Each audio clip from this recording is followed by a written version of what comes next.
low tide ngayon. Low tide ngayon guys. So ayan, tuyo yung tabing dagat, tuyo, kaya maraming nangunguha.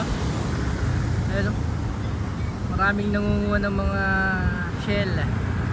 Ayun, mga bata.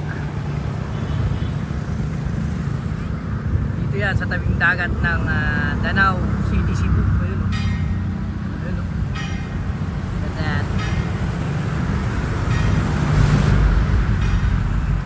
Ayan, mga nangunguha ng shell kasi nga low tide ngayon. Kapag high tide, malaki tubig niya hanggang dito. Ayan, wala kang makikita ng lupa. Ay, lupa. Buhangin. Hello. Alright. Bye bye.